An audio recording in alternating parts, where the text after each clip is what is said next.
All right, take out your Envision book. You're going to turn to page 869. Okay, 869. We're going to look up here. It says compare. Compare the data shown in the bar graphs below. What are three conclusions that you can make from the data?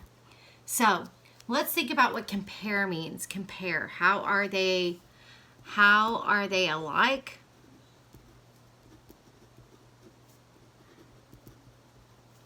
And how they are different.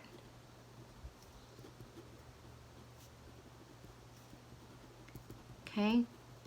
That's what compare means. Just like in reading, guys, we're going to make connections across the board, okay? It says you can use representations. How can you use the links of the bars to draw conclusions from the graph about the data sets?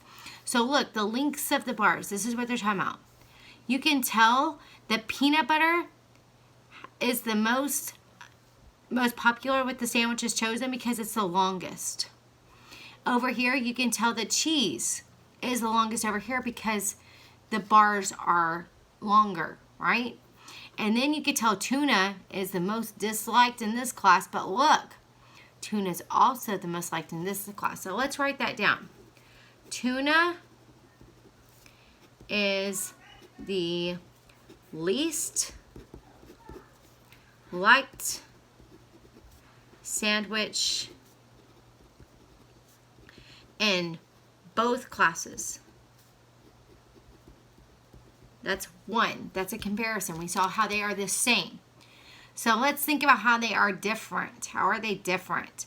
So look right here. What is this number here? You can determine that by coming down here and knowing that 11 is between 10 and 12. Okay? So I know that 11 students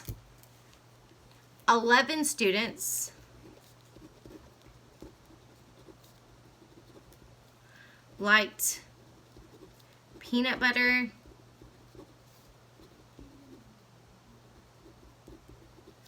in Mrs. S's class. And 8 students liked peanut butter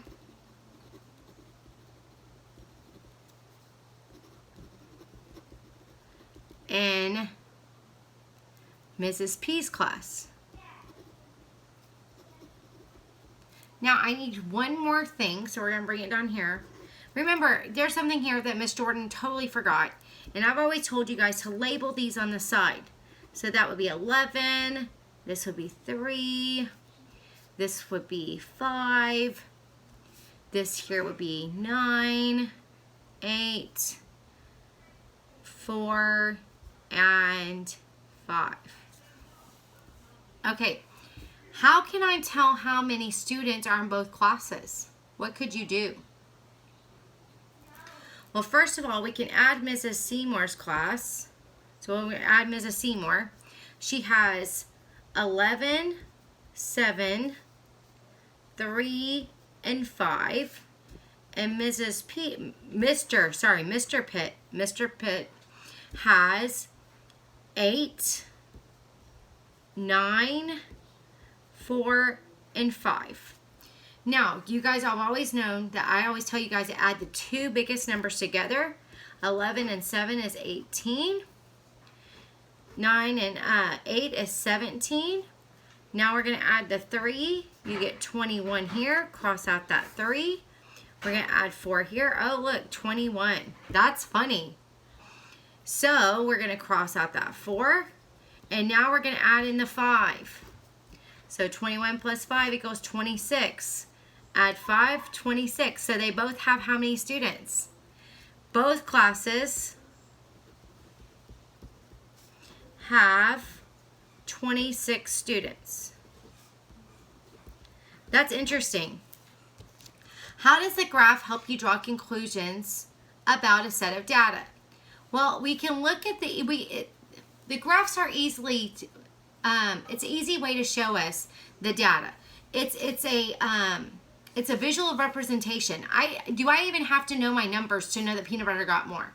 No, I can just simply look at it and say, oh, peanut butter's longer than the rest of them. But over here, cheese got more, right?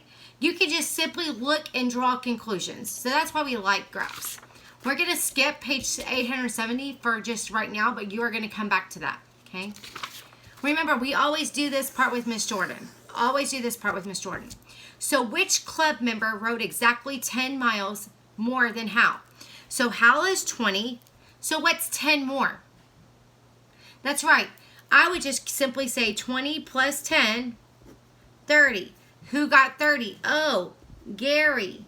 That's funny because my son's name is Gary. Who rode the same distance as Hal? Means the same. I'm looking for somebody that has 20. Oh, look. Victor. Victor has 20. Good job, Victor. It says, analyze the information. What is the favorite hobby of Mrs. Smith's class in the bar graphs on page 870? So now we're going to use it. So what is the favorite hobby? So look at Mrs. Smith's class. Here's Mrs. Smith's. And it says, and in Mr. Maynard's. So which one is the favorite hobby? That's right. On this one, favorite would be drawing. And what would the favorite be over here? That's right, reading. So we're going to call this one Miss S and then Mr. M. Okay, so Miss S, favorite hobby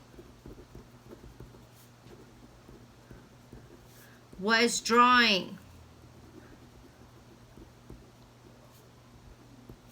But Mr. M's was reading. I hope that your favorite hobbies are reading, and I hope that you're reading a lot. How do the bars on the bar graph help you compare data? We just talked about this. So I'm going to leave you guys just to think about this for a minute.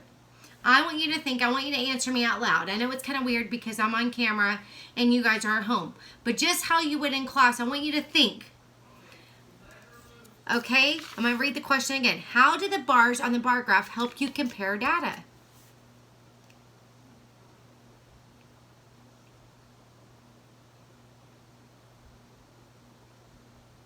That's right. You can just look to see the size of the bars. The observation is that you can see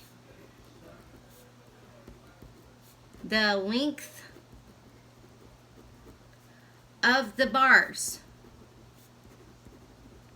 to draw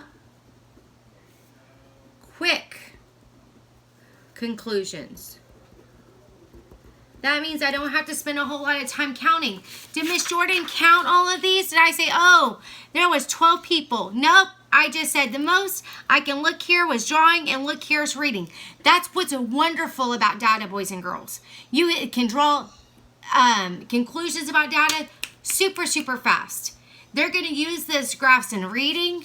They're going to use them in science. You're going to see them in social studies. I love graphs. It's a good way to get information to you. And this is easy. So right now, you're going to complete the bottom of page 871. And you're going to complete all of page 872. All right, class. I will see you guys in science. If you have any questions, please call me, email me, whatever y'all guys need help with. I'm always here for you.